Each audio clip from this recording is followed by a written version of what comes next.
Ejimohera, now she reply and je make up.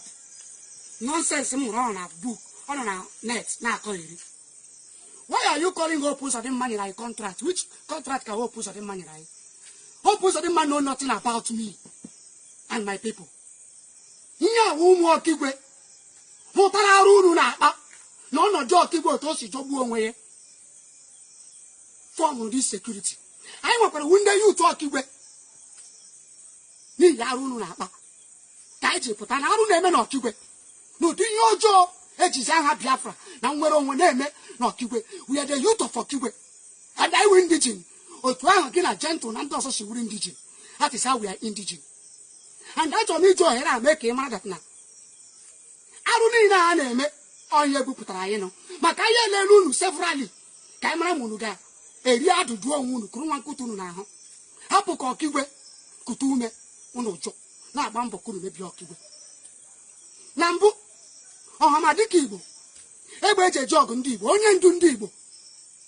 Uma se nande Carlos Umaya. Umaya the peaceful, Umaya na Zwa, Umaya na Zuye niile. That the peaceful. Otuku si Newi the very peaceful.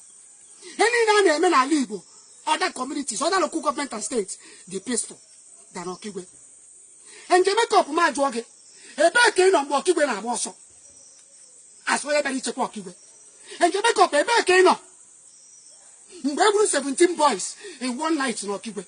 Where are you? The protectors of Okiwe. A back in on Babra Trust in Dokiwako. A back in on Babra Mamadi Koko. A back in on Babra Rojas Pakoko. A back in on Bendokiwe na Papusi.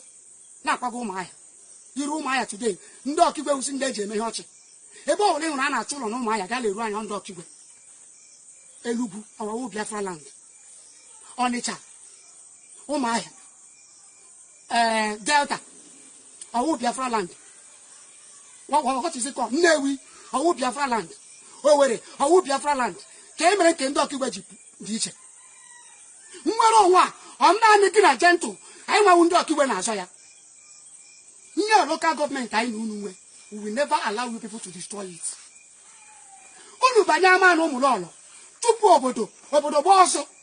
Unu biche no obodo. Ndulu kachiri protect. Who's in the boroso no obodo. And you people are comfortable with it. Obodo boso. Where are you, man? All na ebundo Kiwe. This is nobody will take security of Kiwe. That you people. I'm not going to go and get visit. Because go happy walk on Keta no man. This is why you people killed of his own. We are indigene. I mean, when you kill Tunu, I get Matun. Joint task force at Tunu, I get Matun. I'm a Wudiala. I'm a Yanin and a menu. Maybe I know. I'm an idea. But young, how we have. I now warn you. Keep you on a group. And that made your head never came and gave back up. I'm a Panama till he got war. Gave me porno. Or OT star. Baku visit. That will not go that community never retreat. Una plan where OTs and there's in other places are. Which not keep us out. One day, you don't talk about Padrigis. I'd go around now, but these are good we put them. Soon one ranger make up. Mako go over Egypt. Hope one day now also. Woman will try to die against Biafra. But how is Biafra now? We hide against here. Okiwan wala too much. Ngo aye biere no bi mu afu too much. Because of on na no. Ya do no kuru ga bla we rock local government. Ngai no cha ya. Onye pe no wo ga nje make up. Who are you? Training no like imere. Combat skill no like imere. Formation no like ko de ke mota. O ba kai boran kete. Hang ya boot. Na la nyo ti yesaga. Munu ga to nwunu. Ya di se ke wago. Na I want to give you a gra. Ever civilians in Agano. I want to give you. There's a recruiter Bakreke. There's a hundred and nine and one go Biafra. See now, I wounded Biafra. There was something for a better wound of Kiwe.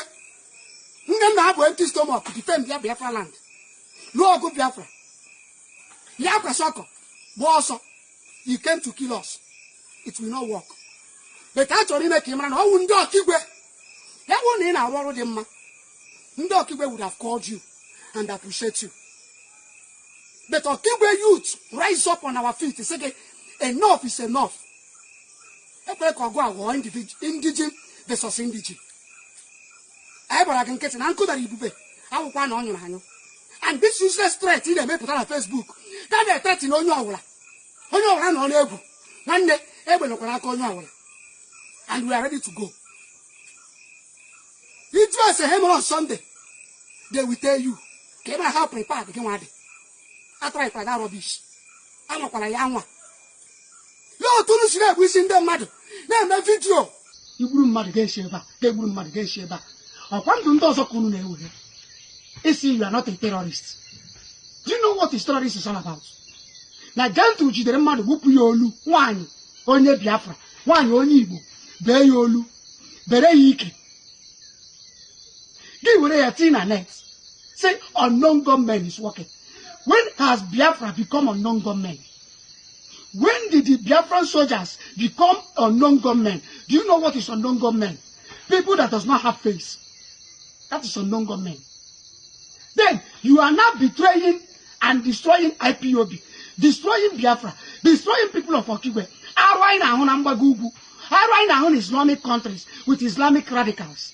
All these things we will look at it. You don't even have evil. I want you to bank it. You think that we are fools? And Jamaica am jogging. Isn't it whiter than white? Do you know what it means for one to be whiter than white?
Only person to preach Biafra to you and you will listen are those who are under our central command, IPOB, of course, with Radio Biafra. Anything else up on Dioshika